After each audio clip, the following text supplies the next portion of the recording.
Hey, One Life, thanks so much for joining us for our November 2020 family meeting. Let's jump right in and get to the nitty-gritty here. Awesome. Yeah? So we're going to cover a few things today, and I want to just give you an overview of those. We're going to celebrate our wins. We're going to talk about global pandemics happening. Yes. We also are going to do a financial update, which is one of the key things we do every time we have these family meetings. We're going to talk about our group system, discipleship, and finally, we're going to talk about the idea that the church needs you and you. Yes. Awesome. Cool. All right, so celebrate our wins. Yeah, a lot of good things have been happening over the last 10 months.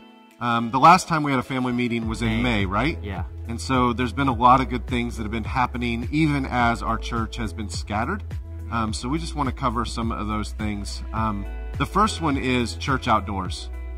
We started Church Outdoors in August, right? I don't know how many weeks ago that was.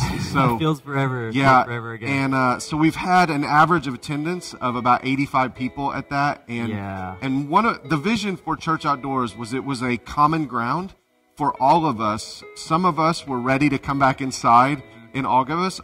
Some of us were not ready to come back inside.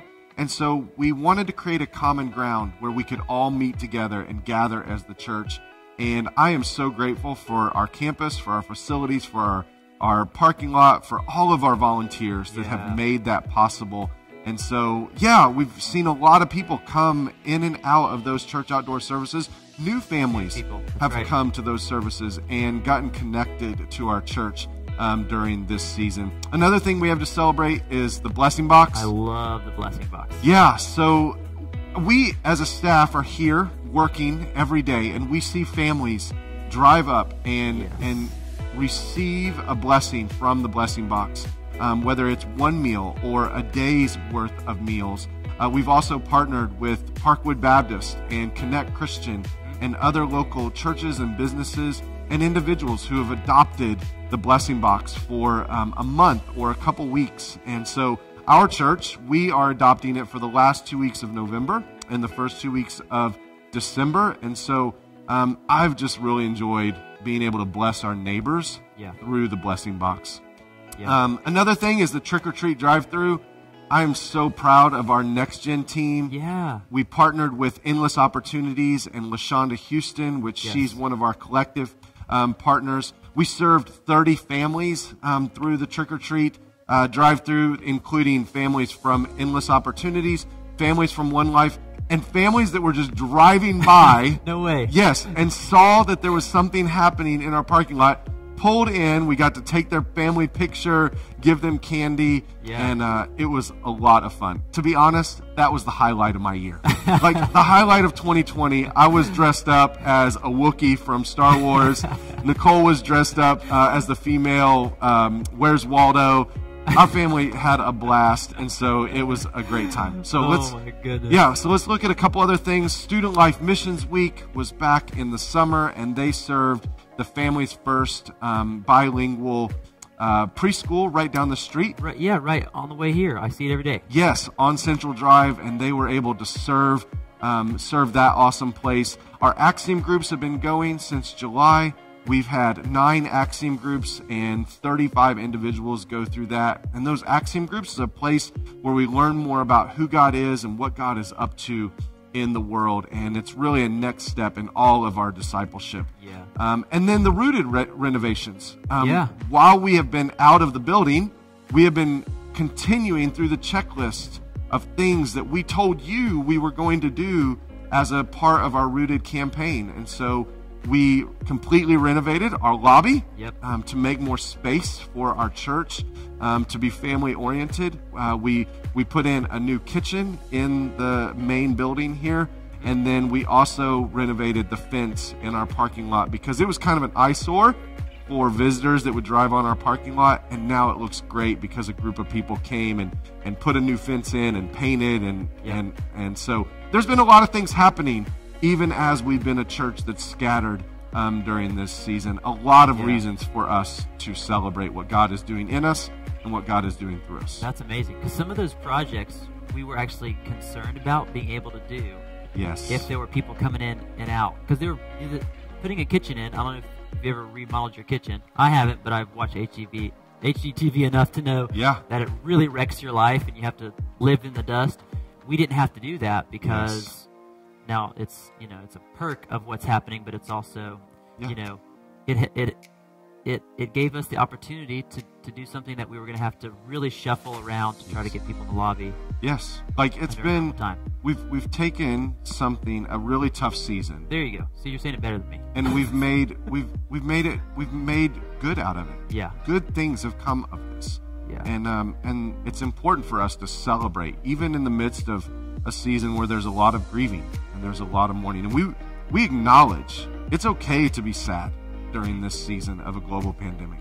There have been a lot of things that we've lost, but we can also celebrate in the midst of that loss. Yeah. And so that's why we want to do that as a church, is to continue to celebrate that God is good, God is present in this, and He is still at work, even in the midst of this tough season. That's awesome. Yeah. Well, let's talk about our relaunch strategy update. Yeah. And just take us really quickly on like how our criteria, and then where we've come from and where we're headed. Yeah. Kind of in the winter season. Yeah.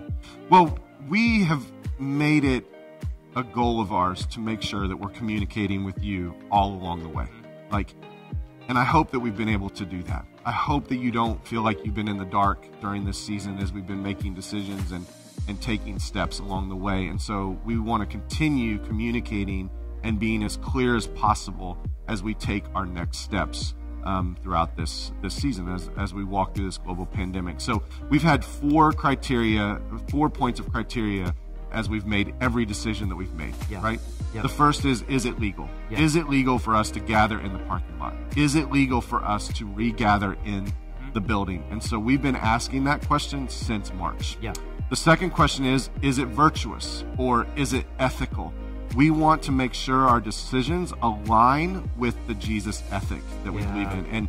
And the Jesus ethic can be boiled down to loving God with everything that we have and loving one another. And so it might be legal, but it also has to be virtuous. It also has to align with Jesus's ethic. The third is it practical? Every decision includes 50 other decisions, right? Right. And it costs. Yeah. Every decision costs something in this season to bring us to the parking lot or to bring us back in the building. So we have to weigh, is this practical and can we afford this? Yeah. Can we make this happen with all of our volunteers and our ministry teams? Right? That's right. And then last, is it in line with our values? And we have 3 core values. We want to be a church as family. We value church as family. We value authentic living, and we value a culture of investing. Yeah. And so every decision has to be seen through the lens of those 3 values. If we make a decision and it doesn't fall in line with one of those 3 values, then we can't move forward. Yeah. And so those are our 4 criterias. Those have been our 4 criterias since March. That's right. As we've been making these decisions. So let's look at where we've been. Very quickly, phase 1 was from March to May. We were online only. And I am very proud of the flexibility and the adaptability of our church to be a scattered church in our homes, in our living rooms, and we continue to offer that. And that might be you, that you are still watching online because that's where you feel comfortable and you feel safe. And that's okay, and we're going to continue to offer that. Yeah. And so that's where we were March to May. That was our phase 1. Phase 2 was this summer, June and July, and we began to have some in-person events like ice cream drive-ins, communion drive-throughs. We began to have some of those things where we could come back and reconnect with one another in safe ways. Some of our huddles were meeting in person. Yes. They were testing, hey, can we meet on your porch? Can we meet on your patio? Could we go to some outdoor area and meet? And they started doing that. Yes. Yeah. And then phase 3 was August to November, and that included our time of church outdoors. And it also included where we were still doing these events in person, whether it was ice cream things or trick or treat or whatever it may be, that we continue to take precautions, but also take steps towards regathering in person in safe ways. And so we're coming to the end of phase 3 at the end of November. And so now here's where we're headed, which is phase 4, starting in December. it has been our hope and our prayer that we would be able to come back in December and back in person inside the building. Yeah. And so starting the first Saturday and Sunday of December, we are going to have in-person gatherings. Yeah. We will also continue to offer our gatherings online, Right. through live stream. But we want to invite you to come to in-person services starting the first weekend in December. And so here's what we're going to offer. We're going to offer a Saturday night service at 7 o'clock. That's right. Then we're going to offer 2 services on Sunday at 9 a.m. and 10:30 a.m. Mm-hmm. That 9 a.m. service will also include environments for children 1 year old all the way to 6 years old. So we will have Kids Life, Little Life environments for the little ones, from 1 year old to 6 years old. Yeah. And so, and then the elementary, 2nd grade through middle school and high school, they will join us in person for our worship gathering in the auditorium. Okay. So we need you to start to register for those services. And we're taking a lot of precautions as we come back inside. There will be temperature checks. We are going to wear masks as a way of honoring one another and being kind to one another and loving one another, living out that Jesus ethic in small ways that we can. So those things are going to happen. We're going to be social distanced in the auditorium, and we're going to do registration. And so all of those registrations are available at onelifehub.com. That's right. And so it looks like from December through February, this is what we're going to be doing as phase 4, as we come back inside and begin to worship together in that way. That's exciting. It is exciting. Yeah. It is exciting. I'm sure some of you are excited. I'm sure some of you are like, it's about time. I'm sure some of you are like, no, not yet. And we get it. Yeah. We understand, and we want to continue to walk together as we take these steps, right?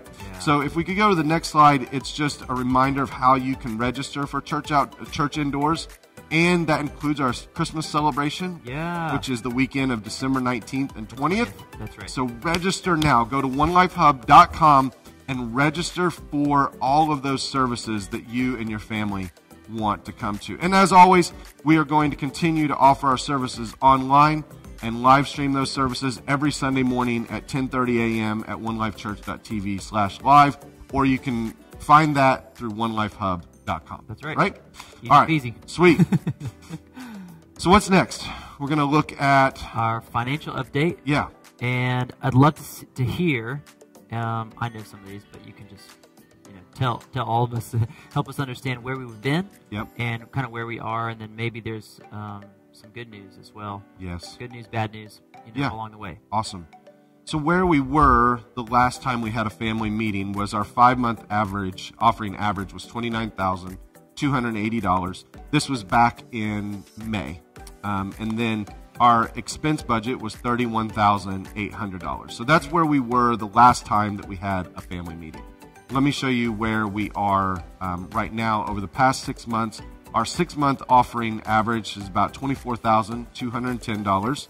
Our total income is $34,158. That includes the rent that comes from the collective. Right. Okay. That includes miscellaneous income that we have, and that includes our offerings. And our expense budget is $32,878. One of the awesome things, I think it's on the next slide, right, that has happened during this pandemic is we have been able to save money.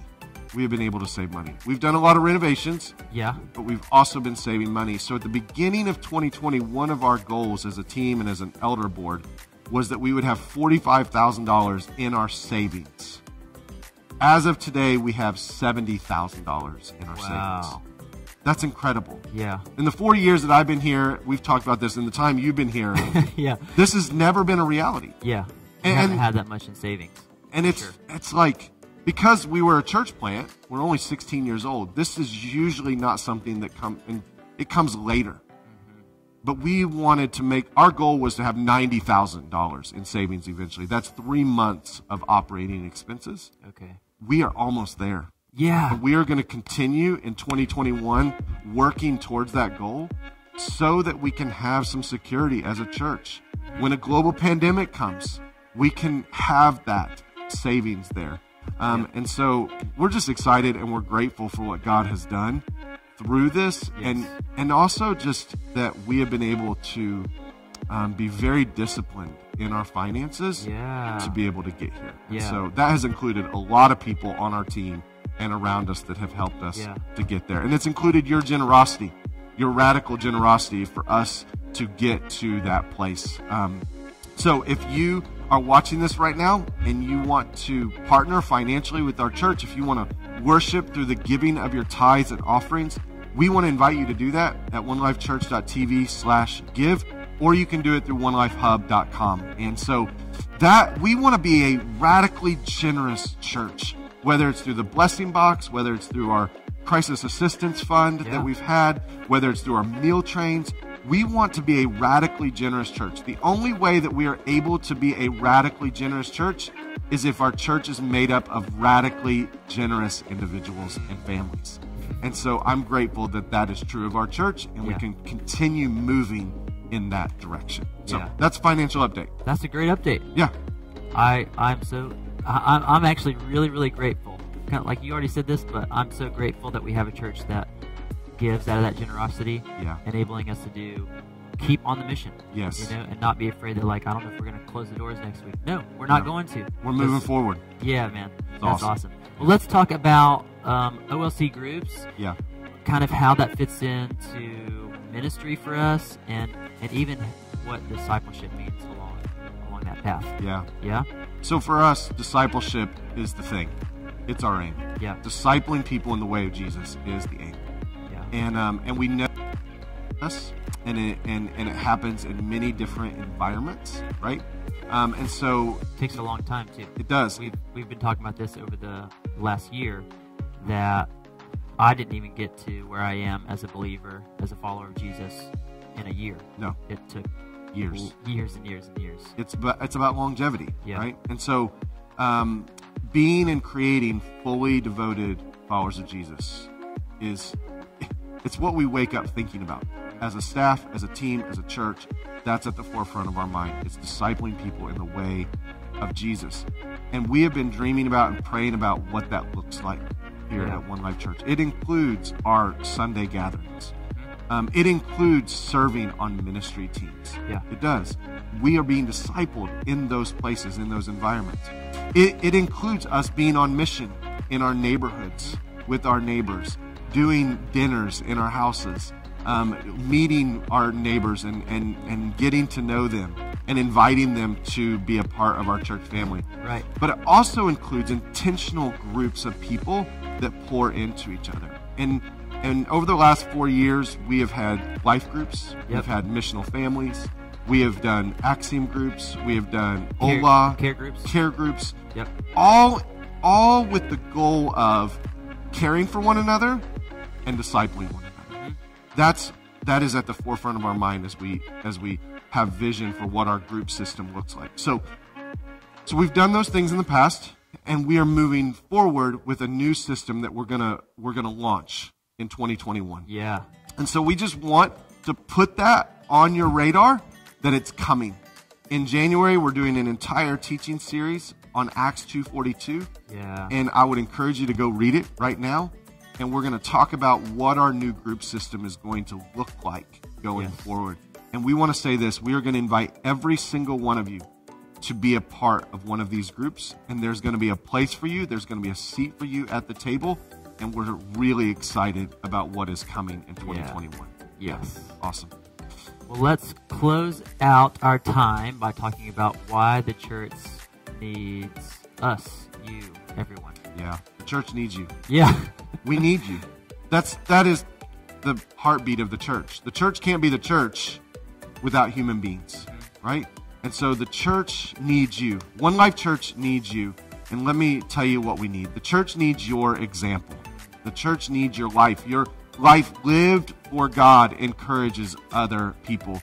Live a life that encourages other people. Live a life in your neighborhood, in your home, on social media. Live a life that encourages other people. The church needs you. The church needs your perspective. No one sees the world like you do. We don't want to be a church that fits into a silo where we all think the same way on everything. The church needs your perspective. We need your seat at the table so you can help us become more mature as we follow Jesus. The church needs your energy, your gifts, what you bring to the body of believers. You have something to give. There is a place here at One Life Church for your gifts, for your energy. We need you. We need you to serve on host. We need you to serve in kids' life. We need you to serve with our ops team. We need you to serve with our production team. We need you to pray for our church. We need your energy. So bring it. Bring it. The church needs you. We need each other. We need each other. We can't do this alone. We are the body of Jesus. So if you're sitting here watching this, know that we need you.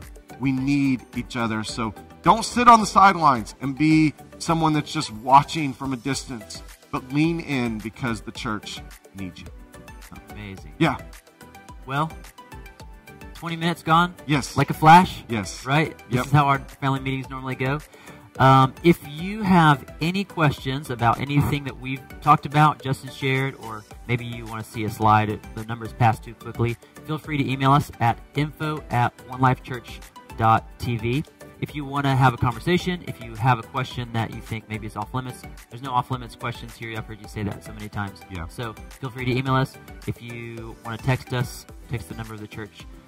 You're welcome to do that. Awesome. It's 980-999-1330. In case the number, we don't have the number on there, but Yeah. there you go. Text us.